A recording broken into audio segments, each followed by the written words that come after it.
तीनों शक्तियों को जब एकाकार हम पाते हैं तभी सल्वेशन होता है। ये गुणातीत दशा है। माने आपके हाथ में से अभी वाइब्रेशंस बह रहे हैं, जैसे आप पार हो गए, ये इसका प्रूफ है। इसकी आपको चेतना भी है, आप जानते भी हैं कि आपके अंदर से वाइब्रेशंस भर रहे हैं। आप ये भी जानते हैं कि दूसरे के अंदर वाइब्रेशंस है या नहीं। आप ये भी जानते हैं कि उसकी कुंडलिनी कहां अटक रही है। और तीसरे, आपके अंदर वो भी शक्ति आ गई कि आप दूसरों को इवॉल्व कर सकते हैं, आप दूसरों की जागृति कर सकती है, दूसरों को पार कर सकते हैं। क्या आप समझ सकते हैं कि आप इतने बड़े हो गए हैं कि आप दूसरों को इवॉल्व कर रहे हैं? आपके दिमाग में भी ये बात नहीं आती।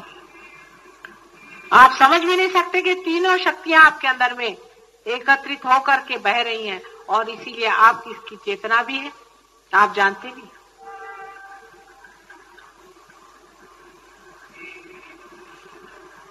यही गुणातीत दशा है।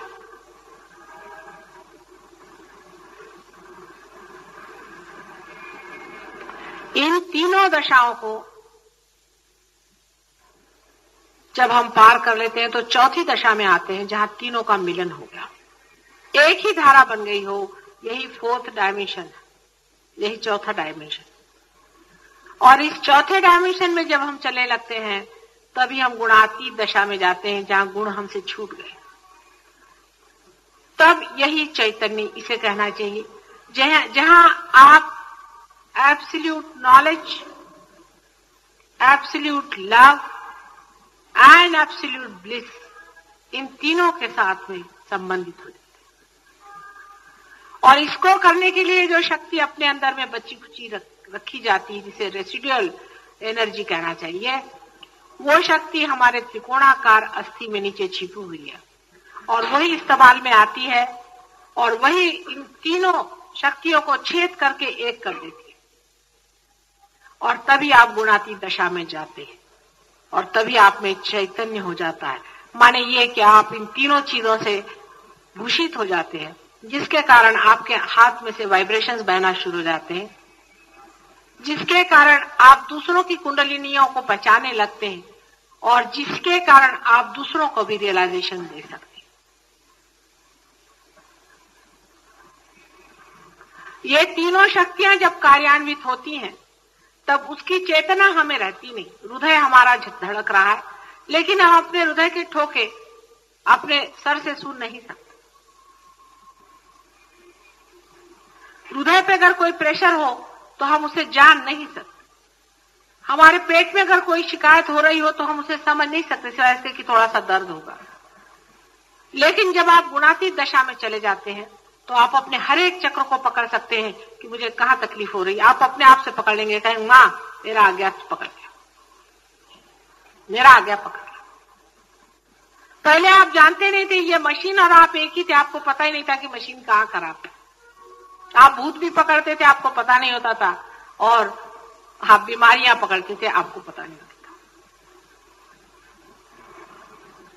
वो तो अब जब आप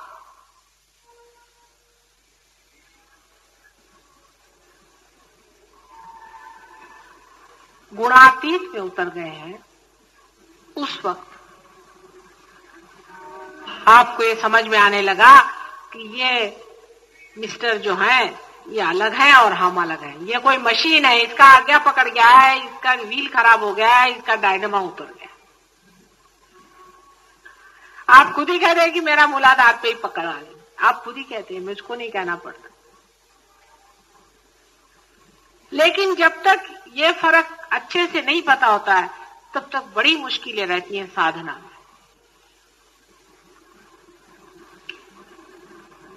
तब तक आदमी नीचे ऊपर ही करते रहता है, गुण से गुणातीत, गुण से गुणातीत में घूमते रहता है। तो उससे अगर कोई कहे कि तेरा आज्ञा पकड़ गया तो उसको बड़ा गुस्सा आता है। उससे अगर कोई कहे तेरा हृदय पकड़ गया तो उसको बड़ा गुस्सा आता है।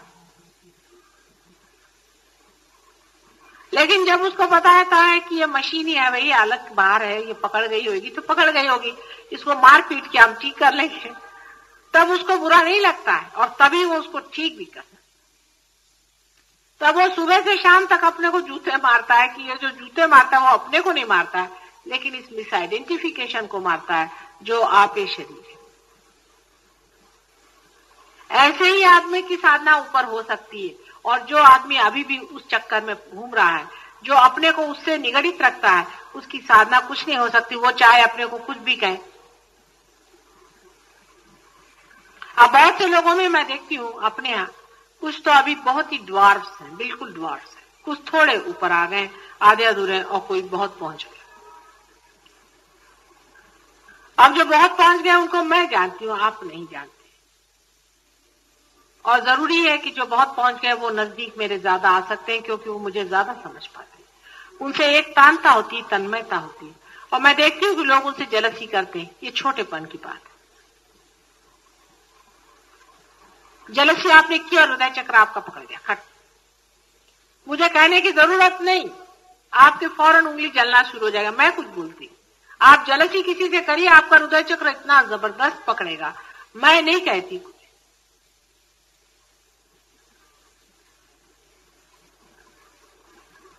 इतना जोर का हृदय चक्र आपका पकड़ेगा कि आप घबरा जाएंगे। मैं कुछ नहीं कहूंगी, आप सर पकड़ के बैठ जाएंगे, आपका आगे चक्र पकड़ जाएगा, खुद ही पकड़ जाएगा आपका। तो मैं आपको तकलीफ नहीं दे रही, आप ही खुद पकड़ रहे हैं।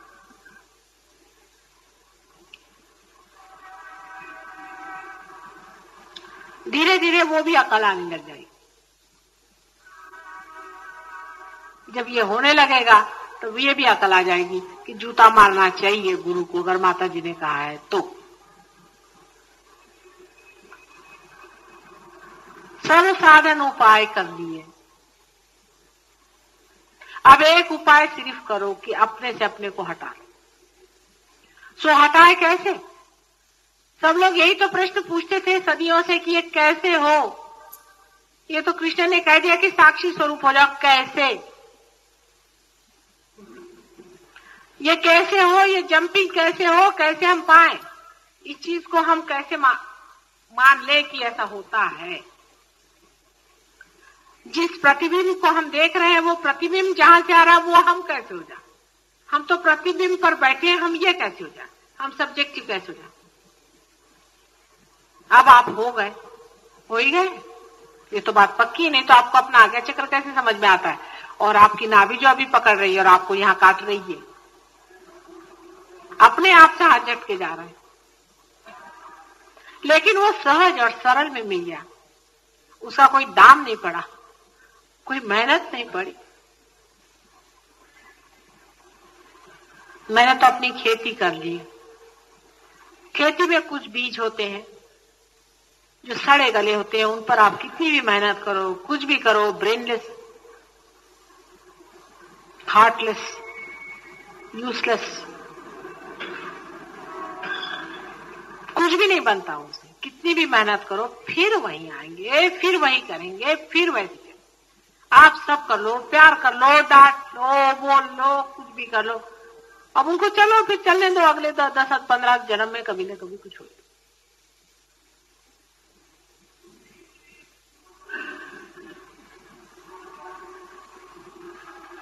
इसी तरह से इसके सर्कल्स बनते जाते हैं। इनर सर्कल में कुछ लोग आ जाते हैं, कुछ लोग बाहर के सर्कल में रहते हैं, और जो बिल्कुल आउटर मोस्ट सर्कल में तो फेंक दिए जाते हैं।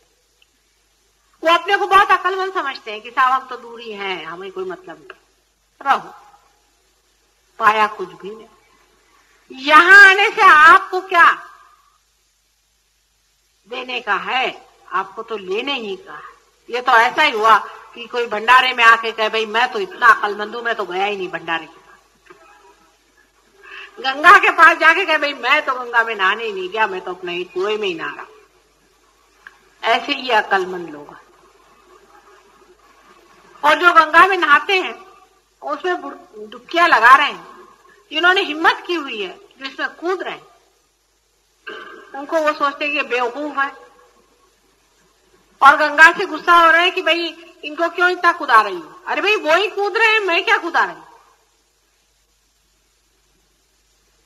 तुम लोग बाहर किनारे पे खड़े होकर के और उनसे जल रहे हो। जो कूद रहे हैं वो कूद रहे हैं क्योंकि उनको कूदने की शक्ति, तुम में शक्ति नहीं कूदने की। यहाँ बैठे बैठे अपना समय बर्बाद करने से अच्छा है कि थोड़ा सा तो गंगा में उतर आओ।